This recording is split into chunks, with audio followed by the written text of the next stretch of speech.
BS6 న్యూస్కి స్వాగతం. టెండర్లు రద్దు చేయకపోతే ఆందోళన ఉధృతం చేస్తామని అఖిలపక్ష నాయకుల హెచ్చరిక. మున్సిపాలిటీలో నిర్వహించిన టెండర్లను తక్షణమే రద్దు చేయాలని, టెండర్ల నిర్వహణపై ఎమ్మెల్యే స్పందించాలి అని, టెండర్లు రద్దు చేయకపోతే కొత్తగూడ బంద్కు పిలుపునిస్తామని రౌండ్ టేబుల్ సమావేశంలో అఖిలపక్ష నాయకుల డిమాండ్. భద్రాద్రి కొత్తగూడెం జిల్లా కొత్తగూడెంలో ఇటీవల నిబంధనలకు విరుద్ధంగా నిర్వహించిన వారాంతపు సంత దినసరి మార్కెట్ కుబేలార టెండర్లు తక్షణమే రద్దు చేయాలని అఖిలపక్ష నాయకులు డిమాండ్ చేశారు. శుక్రవారం తాటిపల్లి రెసిడెన్సీ సమావేశపు మందిరంలో టీవీసీసీ సభ్యులు ఎస్ఎస్ఎల్ రాష్ట్ర కన్వీనర్ జె బాలశౌరి అధ్యక్షతన జరిగిన రౌండ్ టేబుల్ సమావేశంలో అఖిలపక్ష నాయకులు మాట్లాడుతూ గత 5 ఏళ్ల మున్సిపాలిటీ పాలకవర్గం పనితీరుపై స్థానిక ఎమ్మెల్యే తక్షణమే సమీక్ష జరిపించాలని వారు డిమాండ్ చేశారు. కోట్ల రూపాయల అవినీతి జరుగుతుంటే స్థానిక ఎమ్మెల్యే నోరు మెదపకపోవడం ఎందుకు ప్రశ్నించడం లేదని అన్నారు.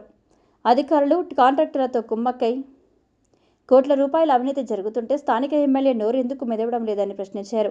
అధికారులు కాంట్రాక్టర్లతో కుమ్మక్కై కనీస నిబంధనలు పాటించకపోవడం మూలంగా మున్సిపాలిటీకి సుమారు 60 లక్షల రూపాయలు గండి పడిందని, పాలకవర్గ అవినీతి అక్రమాలను ప్రజలకు ఇంటింటికి వెళ్లి తెలియజేస్తామని, డబుల్ బెడ్రూమ్ అవినీతికి పాల్పడిన అధికారులు, ప్రజానిధులపై క్రిమినల్ కేసులు పెట్టాలని, కొత్తగూడెంలో జరుగుతున్న అవినీతి అక్రమాలపై పెద్ద దశాల వారీ ఆందోళన కార్యక్రమాలకు సిద్ధమని అఖిలపక్ష నాయకులు హెచ్చరించారు.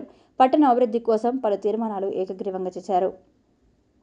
ఈ సమావేశంలో కాంగ్రెస్ రాష్ట్ర నాయకులు కూసపాటి శ్రీనివాస్, బీఎస్పీ రాష్ట్ర ప్రధాన కార్యదర్శి ఎర్ర కామేష్, మొహమ్మద్ జలాల్, సిపిఎం పట్టణ నాయకులు డి వీరన్న, బీజేపీ పట్టణ అధ్యక్షులు శ్రీధర్, ఆదివాసీ ఐక్యవేదిక రాష్ట్ర కన్వీనర్ వాసం రామకృష్ణ ఆతుర, LHPS రాష్ట్ర అధ్యక్షులు రాజేష్ నాయక్, బీసీ సంఘం నాయకులు కురిమెల్ల శంకర్ ప్రసాద్, కౌన్సిలర్లు తంగెల లక్ష్మణ్, తలుగు అనిల్, బీఆర్ఎస్ నాయకులు మోరె భాస్కర్, వినయ్, న్యాయవాది సాదిక్ పాషా, కుల యువజన విద్యార్థి మహిళా సంఘాల నాయకులు తదితరులు పాల్గొన్నారు.